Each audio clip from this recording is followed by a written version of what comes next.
And let's rock and roll. So hopefully you guys had a good week last week, or obviously I wasn't here last week, but hopefully you had a good week when it comes to, production and whatnot. And just kind of recapping, from last week, we talked about who will you call, when will you call, how many people will you call, right? These are things like just from the start of building a business based on listings, you have to really identify who in the world are you going to call. When are you going to call? So what is your routine going to be? And that routine, by the way, I say ritual, because that ritual should not fluctuate. And I'm sure that people could argue, but Greg, isn't it better to call in the evenings? Yes, it's better to call in the evenings as long as you don't want a life. Okay, if you never want to do anything in life, then make all your calls in the evening. But the key is you'll never turn it into a ritual in the evening, because you'll kind of go in and go out. Sometimes you'll do it, sometimes you will not. So that's why I say the ritual should be at 8 in the morning and it should go to 11. That would be a perfect scenario. So you got who will you call, when will you call, how many will you call? Like, what is your contact goal going to be? And just like a ritual, when you say when I'm going to call, I'm going to start at 8 every morning. Well, how many are you going to call? That number should be relatively the same. Because if your ritual's between 8 and 11 and your contacts per hour statistically will be somewhere around anywhere from 8 to 10, should be, then you know exactly how many contacts you'll make in every call-in session. So if you're going to call 5 days a week, you know how many people you're going to call. It's just simple math. Of course, then you got to know, what do you need to learn to make the calls? And we talked about, you've got to know the scripts. And I'm going to really dive into the next, lesson of building a listing-based business. And you're going to see it's going to be scripts. And unfortunately, when I'm talking about building a listing-based business, I think it's unanimous. Everybody, for the most part, just about everybody tells me they want to build a listing-based business. But nearly nobody tells me that they want to do what it really requires. So everyone wants a listing-based business, but they want to do it their way. And when you start looking around the country and you look at all the agents that are doing it their way, and we say, gosh, well, how are their results? And their results are not that good, because they're just kind of winging it. They don't want to show up every day and do this between this time and this time. See, a listing-based business is a business that's built on a clock in, clock out mentality. A buyer-based business is a business that revolves around flexibility. It revolves around when the clients, the buyers, the customers are available. It's, you have the freedom to do things and fit things in your schedule whenever you want to. It's very sporadic, not a lot of routine. Outside of waking up every day and going home in the evening, every day looks different for a buyer's agent. And there's excitement there. There's something about every day looks different that is appealing to many real estate agents. The only challenge is that when every day looks different, then typically the income is lower compared to every day looks the same, is where income levels tend to be higher. But if everything's going to look the same, then that means things are systematic, things are routine, there's rituals in place. So I think the biggest difference between those that build a buyer-based business and those that build a listing-based business is their ability to actually repeat the same task day in and day out. And I know, gosh, if I was in your shoes, I'd be questioning, do I really want that? And the answer is no, but I really want what it gets me. I really want what it provides for my family. I really want to pay off that debt. I really want to be able to afford college education without student loans. So like when I think about well, what do I really want? Following the routines gets me exactly what I really want. Though sometimes I may not really like the things that I have to do. I sure would like it to be different. every once in a while. Well, the life of a listing agent is fairly boring in the area of what tasks they have to master and they have to execute on a daily basis. But when they do master and execute on a daily basis a few tasks, then the rest of their life is extremely fulfilling. I don't know a lot of people that 24 hours a day, 7 days a week, 365 days a year, where every minute of their time is complete joy and fulfillment and excitement and happiness. And that's just like the listing business. There's going to be some hard work and there's going to be a lot of enjoyment. On the flip side, the buyer-based business, you don't really have to do a lot when it comes to consistency, but it seems like we're working our tails off. For a listing agent, they're not working their tails off. They're just bored while they're working. For the buyer's agent, they're working their tails off, but they're never really bored. Like the listing agent goes home and they got a lot of energy. The buyer's agent goes home, they're exhausted. It was the mental boredom that the listing agent had to overcome, and it's the physical requirements, the energy that the buyer agent had to overcome. So let's move forward. I want to teach you in just a few lessons, a few weeks, how to really build a listing-based business.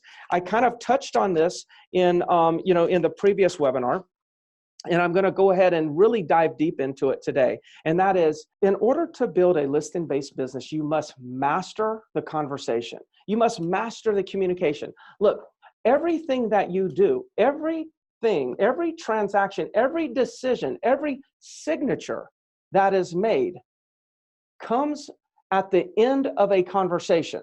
You ratify a contract, that means you just had a conversation, a negotiating conversation. You got a price reduction, you just had a price reduction conversation. You got a new listing, you just had a listing presentation negotiation. You just set an appointment to go show property, you just had a conversation. Everything that you do, every action, activity, everything that we do in this business comes at the end of a dialogue, of a conversation. So if we just put our thinking caps on for a minute, we say, gosh, so if I was to master the dialogues, then I might be able to get more of what I want to achieve. I might be able to get more contracts, more negotiations, more reductions, more listings, more appointments. The list goes on and on. So I would be doing you a disservice if I didn't tell you that the number one thing you have to do if you want to become or you want to build a listing-based business is you must be a master of the scripts. Now I'm going to tell you what a master is. Think of like there's in martial arts, there's a black belt, right? Most people know that you can get a white belt, a yellow belt, a green belt, a red belt, brown belt, and there's probably some other variations that I didn't mention and I might not even know of. But I do know that there's a black belt. And what I even know more than that there's a black belt is there's a first degree, second degree, third degree, fourth degree. There's multiple degrees. So somebody could have a black belt, but somebody could have a black belt at a higher degree. When I think of mastery, script mastery, I'm thinking black belt, 7th degree. 7th degree black belt. Now, what does that mean to me? Here's what that means. That means at any point, somebody could throw an objection at you and you can handle it 7 times differently without repeating your objection handler. Now, if somebody asks you to cut the commission, no. Any other questions? There's one. Now, you got to be able to go ahead and then they continue to say, well, no, I want you to cut the commission. You have to be able to answer again and again and again and again and again until you've got to have 7 answers for every objection. Now, imagine if all these times that people say, I want to think it over, and instead of saying okay, you actually used 1, 2, 3, 4, and up to 7 different objection handlers. Now, let me tell you what's exciting about this, because in the beginning, I'd be thinking, holy crap, I don't even know my scripts. Now, Greg wants me to know my scripts in 7 different variations. Well, here's the key. You don't see too many 7th degree black belts getting in bar fights on the weekends. But you'll see a lot of just weekend brawlers getting in a bar fight. Like they haven't even mastered fighting. It's like the ones that don't know how to fight are always fighting. But the martial artists that are masters never fight. Here's what I've learned over the years. When you master the scripts, nobody objects. And when you don't master the scripts, everybody throws an objection at you. I want to think it over. I want to this. Will you cut the commission? Will you do it for this price? Will you do it for that? Will you do it for 60 days? The people who don't master the scripts always get the objections. The people who master the scripts never get your objections. Hell, when I go into presentations still today, sometimes I just wish somebody would give me an objection. They never give objections. Now, why is this? The reason is this. It's simple. It's kind of like that dog that barks at the person who's afraid of dogs, but doesn't bark at the person who has no fear of dogs. Like, what is really going on? It's as if that dog senses that fear.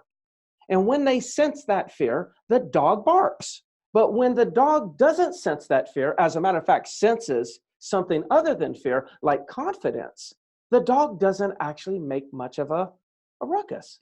Human beings are the same way. When a human being senses that you don't have high levels of confidence, then the human being defaults subconsciously. What ends up happening, they default to asking questions. Why do they default to asking you questions? And a lot of times in the form of objections, because they subconsciously go into protection mode and say, something's not right. I need to ask a question. Something's not right. Don't move forward. Get more information. So they subconsciously start now, or they consciously start asking questions now. And then what ends up happening, the agent who has not mastered their scripts, they get a little bit of They get intimidated by some of those questions. And all of a sudden they show that maybe they haven't mastered the dialogue. Maybe they start to sweat. Maybe they get nervous. Maybe they start to stutter. In other words, they haven't mastered the scripts. So now it's very revealing to the client, to the person that you're presenting to, that maybe your confidence isn't at a level that they were looking to hire. So you walk in, you just walk into a listing presentation and say, hey, it's Greg Harrelson here. Nice to meet you. I look forward to, getting this property sold for you. Like, how about just walk in and say that? Hey, I look forward to helping you get this property sold. Well, they usually don't say, well, gosh, I haven't even hired you yet. No, they won't say that. They won't say us too. Sometimes they'll say, well, me too. But a lot of times they'll just listen to that, right? But what you did is you just told their subconscious mind that you got a lot of confidence, that you're there for business. You can get the job done. Now, all of a sudden, consciously, they don't start asking as many questions. See, when you know your scripts and you know it with confidence, you don't even get to use the darn things. It's like you got to practice all these scripts and never get to use them. Yeah. The black belt is practicing all those moves and really never gets to use them, except in practice or tournaments. And the black belt who goes to a tournament is doing the same thing at the tournament that you're doing in a listing presentation. You're now demonstrating what you know and what you've learned from all the many hours that you spent practicing. Now let's think about this. I just kind of think of athletes. And I Googled earlier this morning, I Googled what's the average income for a professional athlete, 2 to 6 million. The average income for CEOs of big corporations, anywhere from 250 to 300,000. Doctors around 300,000. Attorneys somewhere in the high, just below the 200,000 range. And you think about them, and you think about all the practice the athlete, to make that type of money, they probably put more practice in than the CEO did if you just look at total hours on the field. But they're also making the most money. Then you got CEOs. They're making tons of money. But think about how much practice and coaching, learning it took to get them to that level. Doctors, think about how much school. And then after school, they had to do all these, they had to, I can't remember what it's called. It's blank in my mind. It's a blank in my mind right now, but, they have to intern and they have to do these clinicals and all this stuff. They have to follow people and shadow people. They have to cut up these plastic things over and over and over and over again. My daughter's thinking about going into the nursing school and being a nurse, an anesthetist. But through the process, they've got these people, these, dummies or whatever they are. And like there's teachers in the background, so when the student goes and starts doing something, they can hit a button and simulate the person's having a heart attack at the time that you're actually operating on their leg, to teach the nurses how to handle it, how to handle the unexpected. I mean, think about all that practice that they have to go through. On average, they make around $70,000 a year. So when you think about the people that we rely on, the people we rely on, maybe not the athletes. I rely on athletes because I get inspiration and I get entertainment out of athletes. So I would say, yes, I probably do rely on athletes. But think about all the CEOs, the doctors, the attorneys, and the nurses, those people that we rely on. Look at what they had to do in order to get the position that they got. And in order for us to actually have the comfort to rely on them, they had to master certain skills. Now we walk into homes and we want people to rely on us. I expect that my people that I talk to in a listing scenario, my expectation is that when I tell them this is what they do it just like a doctor, just like an attorney, just like, somebody else that has put all their time into skill building and learning their trade. That's my expectation. Now, that doesn't mean they can't ask me questions. Sure, I get questions every once in a while, just not that often. You are a professional. You want them to rely on you. The only thing that's missing in the real estate industry is we haven't put in the time. We got a license, didn't cost that much in our state, didn't take that much time. The license doesn't make us a professional. It just allows us to pay into the National Association of Realtors, fund, so they can go to Washington, D.C. and politic. There's a reason why the National Association of Realtors does not increase the standards, the requirements, because if they do, they'll have less membership and our association would be smaller and we would lose a lot of power out Washington. So too many people think because I got a license, I'm a professional real estate agent. Absolutely not.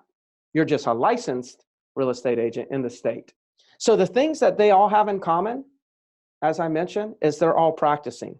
The key is, though, is that we've got to start.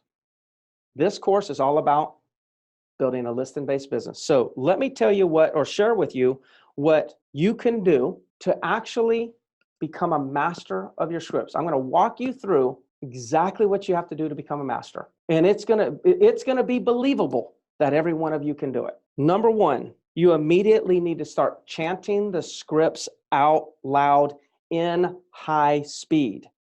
Chanting the scripts out loud in high speed. So I just happen to have a script book beside me, and I'm looking at a script here, and it says, let's quickly take a moment and review the questions I asked you over the phone. Okay, that would be normal speed. High speed would, let's quickly take a moment and review the questions I asked you over the phone. You said if your home didn't sell, you would have to blank, and if you want to do that. So that's high speed. It's not at a speed that you can actually have a conversation. Step number one to mastering the scripts is to make sure that you chant the scripts out loud in high speed. Why? Because all of your tongue, your jaw, and all these muscles right in this area right here, they're all muscles, okay?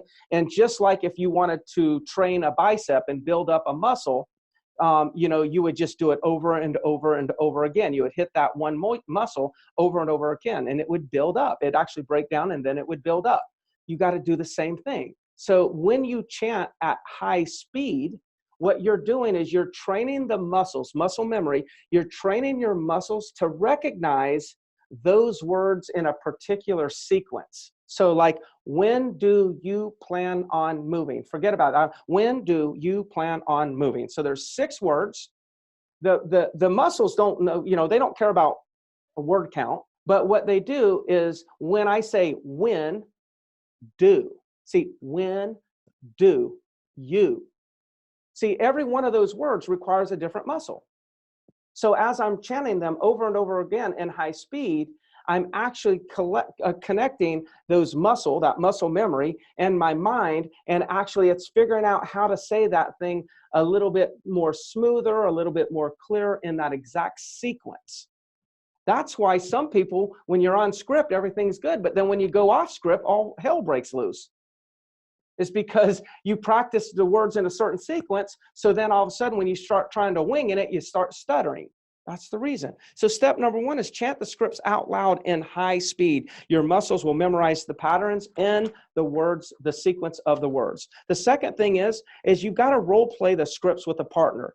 This is where you become more vulnerable.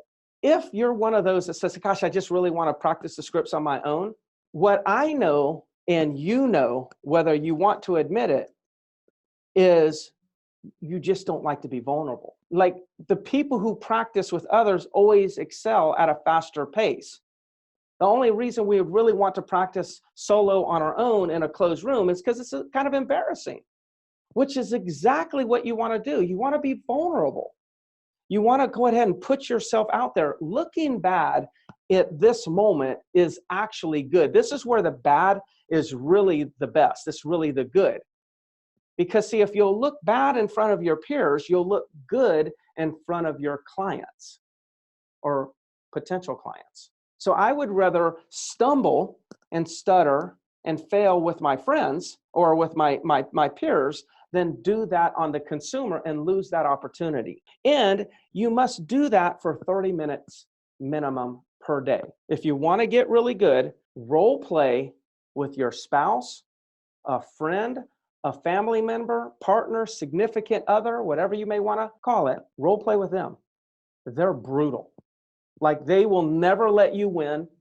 They just want to prove that you don't know something. They're just like on you. They're the most vicious role play partners is our loved ones. They're the most vicious because they want us to do so well, but then they also think, you know, I could do that. So they're just vicious on us.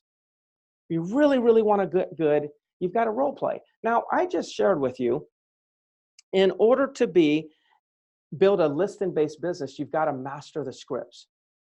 Let's go back to the martial artist, the black belt. I bet you they practiced more than 30 minutes. The doctor had to study more than 30 minutes. The nurse had to study more than 30 minutes. The attorney had to do his skills building and practice and studying over 30 minutes. Like if you look at everybody that we talked about before, like 30 minutes is nothing to them.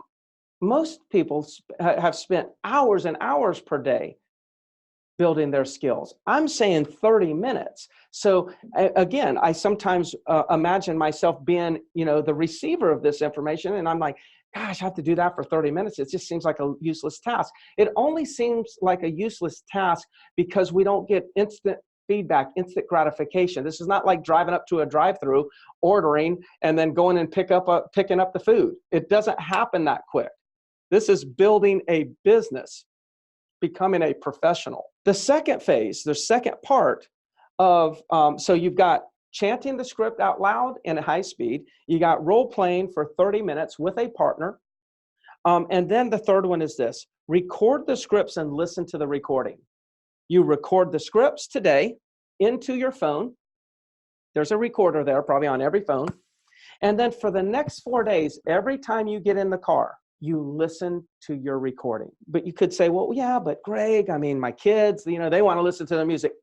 Your kids, by the end of you becoming a mastery, your kids will actually they'll know the scripts. You could actually, you could go onto YouTube and go to "Don't Get Schooled by a Fifth Grader," I think.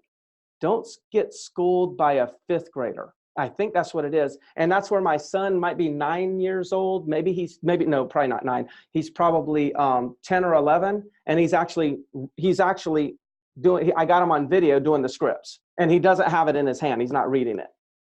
It's like he's listened to the script so many years, you know, in the car, that he just actually started to know them. Now he practiced a little bit more for the video, but you want to be committed to learning these scripts. So you record today, you listen to it for the next 4 days. On the 5th day, you record it again, listen to it for 4 more days.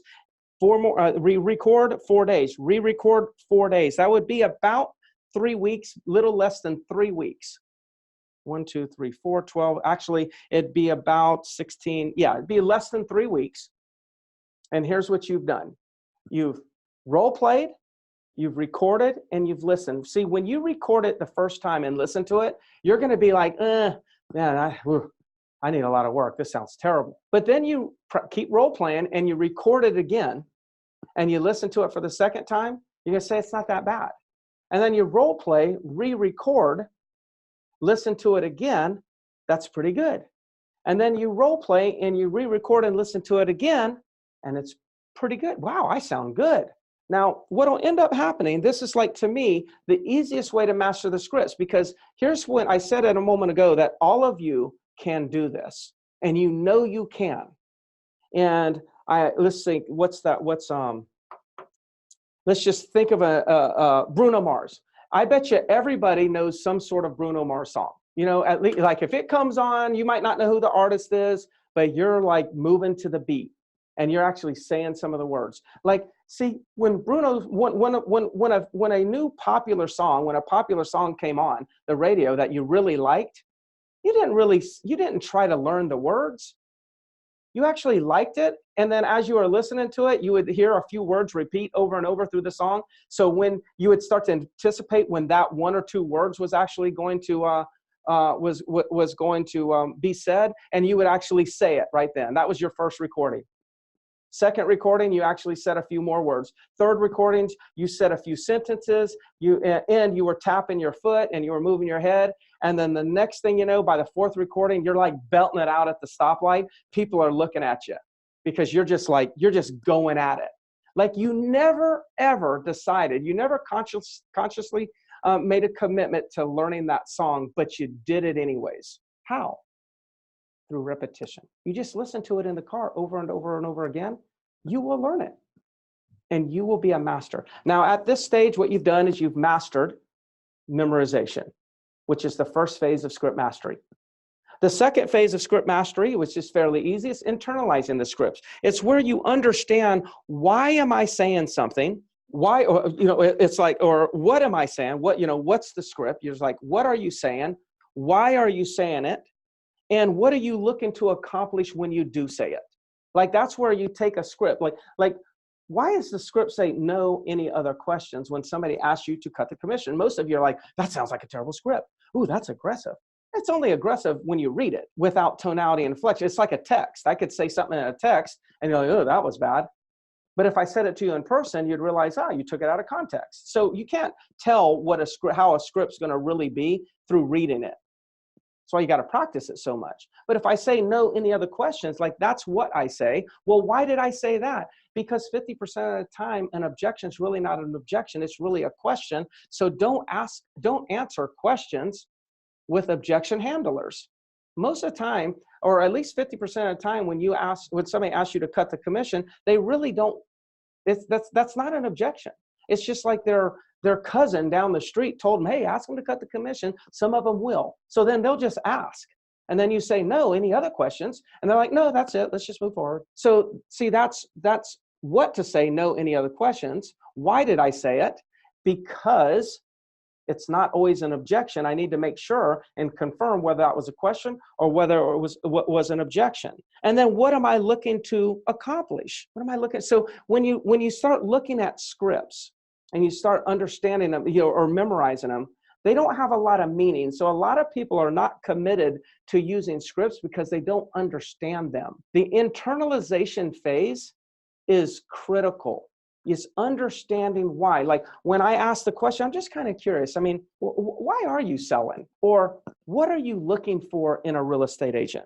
Like, what am I looking for in a real estate agent? That'd be a question that I would be asking. And things that they may say is like, well, I'm looking for somebody to show me some data. Okay. Now I know I'm probably dealing with somebody who's analytical, and I might have to bring in some spreadsheets. They may say, well, the last agent I was talking to, they didn't do anything in marketing. They wouldn't do an open house. They wouldn't do this. Maybe you won't do an open house in either. But what you do know is what's important to them. See, there's a reason why for every question. There's a reason why you ask every single question, because every question is designed to learn something that can help you convert that appointment or that conversation into an appointment, or that appointment into a listing. So if you have any questions on the scripts, if you wonder, why do I ask that? Reach out to me And I can give you an explanation as to why you would want to ask that question and what's the deeper reason, like what's under that question that you really need to be listening for. Now, the next phase and the last phase is this, is the personalization phase. This is the fun phase. This is where you can just like be yourself, which is exactly what everyone wants, right? The reason why people don't learn scripts is because they think that that it makes them canned, it makes them robotic. No, the script doesn't make you canned or robotic. The lack of personalizing and internalizing the scripts make the scripts canned and robotic. It's not the scripts, actually. So the challenge is most people want to skip memorization phase, skip internalization phase, go straight to personalization phase, but they don't have a good foundation for the overall all-encompassing conversation. And the consumer will sniff it out. They'll sense it. And they start jumping on you with questions and question and question and question. And then you keep winging it and winging it and winging it, and they lose confidence. And they say, I'll get back with you. That people don't usually get back with us. They say, I want to think it over. Those are all smoke screens for I'm not confident enough in you at this moment. That's what those are. Those are smoke screens, them telling us that they're not confident in moving forward at the moment with us.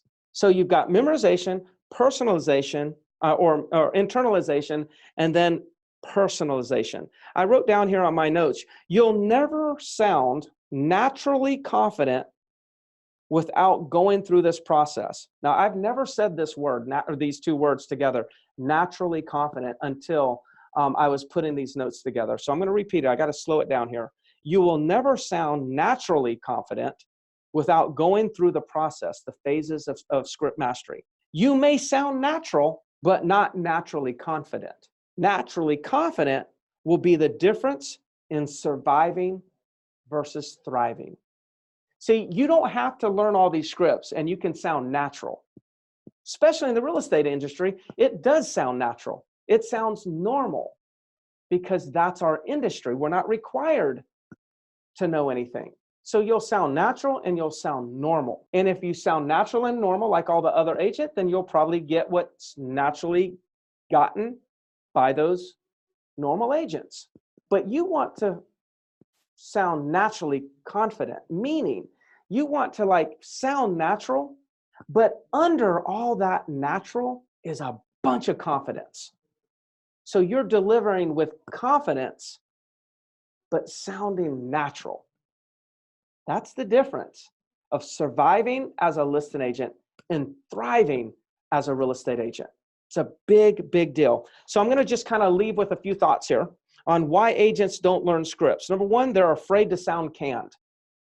Instead, though, they sound unprofessional and scattered. They feel they already sound good enough, like, hey, I'm a good talker. Yeah, but the key is you may sound good, but never good enough. Meaning, we will never be a master of communication. We'll always be in pursuit of mastery in the area of communication. That's critical. We're professionals. We should always be in pursuit of getting better. We're never good enough in this particular area because the consumer is relying on us. So we cannot get complacent with our skills. And then, of course, they can't find time to practice. This is what I hear all across the country. I can't really find time to practice. But you can find time to talk to a lot of people and not set an appointment. You can find time to go on a lot of appointments and not take a listing. You can find time to negotiate contracts over and over and over again without coming to a meeting of minds. You see, it's way more efficient to practice your scripts on the front end so you can convert at a higher level on the back end, then save the time and not practice the scripts, but then have to take the time and suffer through lower conversion on the back end. I will tell you, this is the very conversation that most agents who say they want to build a listing-based business, this is the one conversation where so many agents check out. This is the one conversation. It's like, Greg, can you just tell me how to get some listings? I just did. Like the next 2 lessons that I give you that we have together will be so much easier. This is the hardest conversation in the whole course of building a listing-based business. And there's no way that I could even talk on this subject without spending an entire hour or our time together, an entire class on this very subject. You've got to go out there and learn the scripts, no matter what your resistance is, no matter whether you like it or don't like it. If you want to build a listing-based business, there's no alternative. Every strong listing agent, they know their dialogues. And the good thing is they may know a different dialogue. The key is they know their dialogues. They know their scripts and they know their objection handlers. So if there's anything that I can do to help you with that, you please just let me know. Reach out to me by phone, text, email, like some of you do periodically, and I'll try to walk you through and guide you in helping you, become a master at scripts and dialogues. This is the step that you need to invest the time in order to reap the benefits of increased listings in your personal business or your inventory. Anything else I can do for you, just reach out to me. Appreciate you taking the time to show up for the course. We'll talk soon. Bye-bye.